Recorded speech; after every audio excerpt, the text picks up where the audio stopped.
innovative nutritional supplements available today. The ingredients in Isotonics products are delivered in an isotonic form, which has the same carbohydrate and electrolyte concentration as your body's own fluids. These cutting-edge supplements reduce the time it takes for nutrients to reach the bloodstream, lessens nutrient loss, and may minimize upset stomach.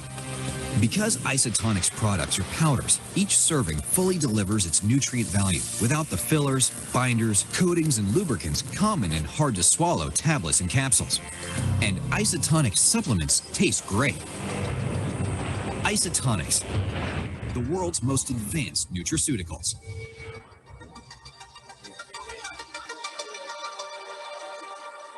您后面有人 ，OK。不要走过来。好。好，现在杨静老师已经回到线上了，已经调整好了。我想现在声音应该会比较。Okay, Amber is back, and I think the sound quality has improved. Now we will invite Amber to continue her talk.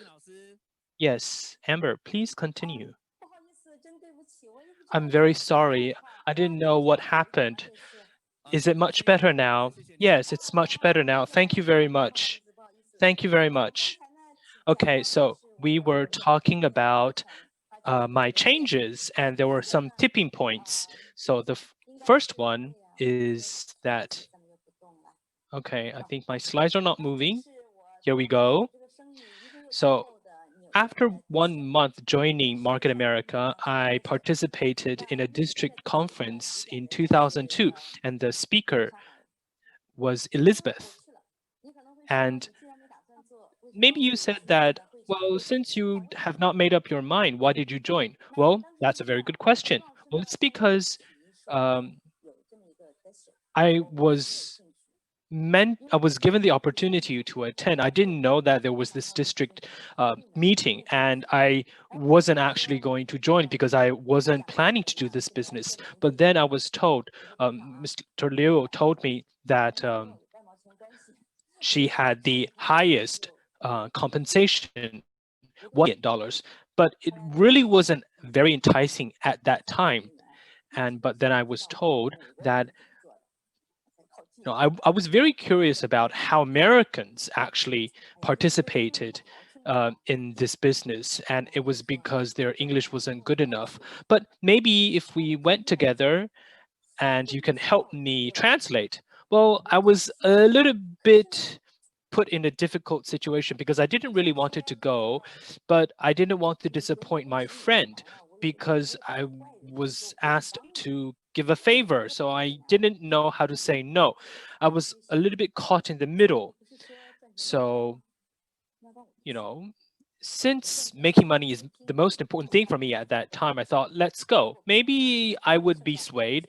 If not, then it's all right. I don't need to do this business. So I finally agreed. So actually, she called Zhang Liling, and she called Jocelyn and said that I would be able to attend Elizabeth's course. And in the phone, she said, how is that possible? Of course, there's ticket. I can't even find a ticket. I don't even have a ticket. So when I heard that, I took over the phone and I said, you have to find a ticket for me because I want to go. So, you really have to be determined. I was able to secure a ticket and I went. So it's actually very important to know whether, there's a ticket or not. And then, I really didn't understand what Elizabeth said at that time. But there's one thing that she said that really touched me. She said that she never went to college, but she saw Market America as a kind of college education. And that was actually very touching. That was the first thing that I wrote down on my notebook. I went back home and I said that this is probably something that I can do. I, listened to the course for an entire day, and I thought that, I really learned a lot. So if you've ever been a teacher, you probably know this feeling. I know that I can continue to learn something from Elizabeth.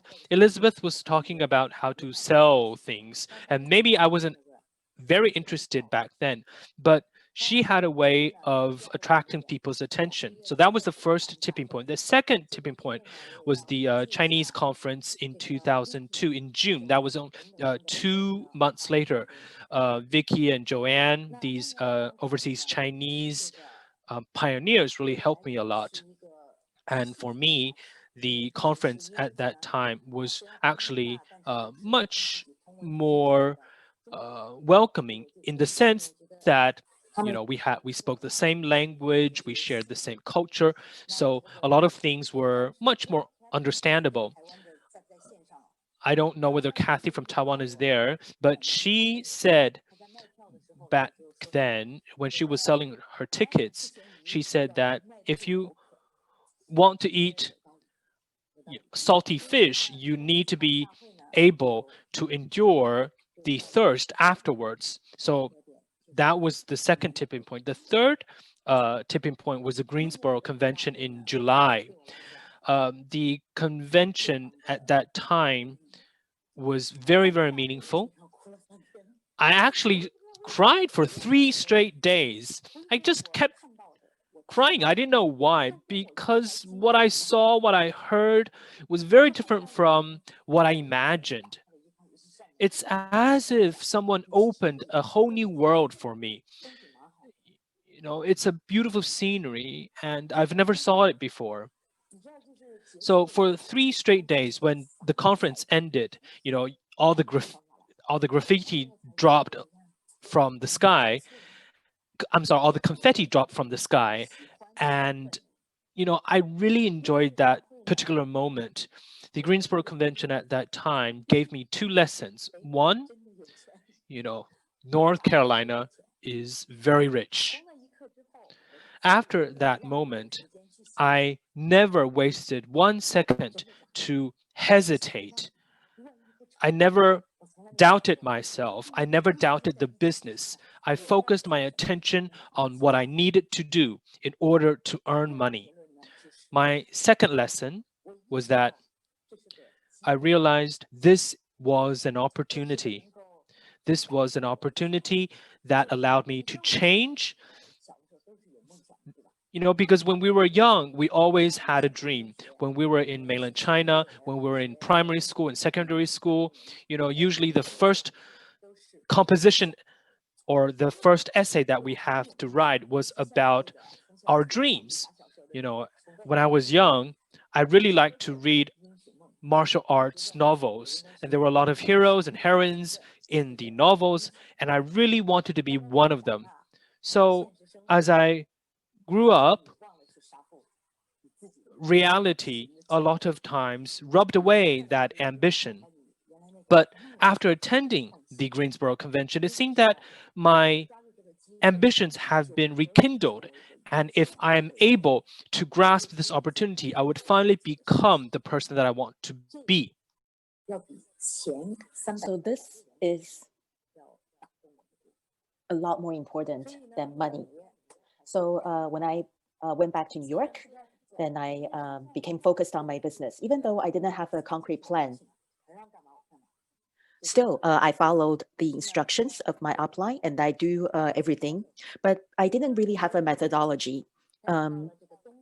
However, in winter, New York became very, very cold. And it was hard for us to invite people to join us in meetings or parties. And then at the end of December, it was time to renew the contracts. Even back then, I had a large team. However, because of the low attendance rate, the number of my team members actually halved. So I had a tough December. There were nights after nights. I was not able to sleep. I was struggling. Should I quit or should I continue? Should I continue or should I quit?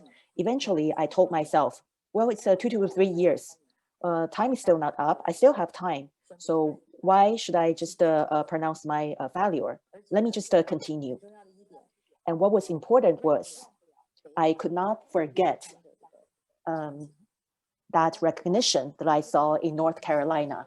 I was looking at them on the stage. I told myself, if they are able to make 4,500 or 4,700, just make me, just give me 300. Can I not do that? So I continued, and then I went to Miami for the conference in February 2003. So I sat there in the conference, and that morning, I gave myself more hope and more determination.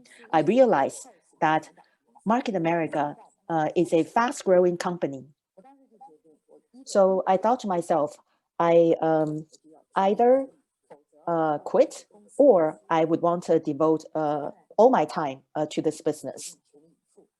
So I decided to go for it. And then I returned back to New York. I worked even harder. I organized a lot of family meetings and household parties. And then I was able to achieve 7,500.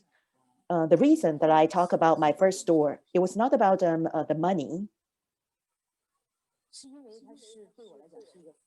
For me, it was a very important milestone, a very important turning point that made me think.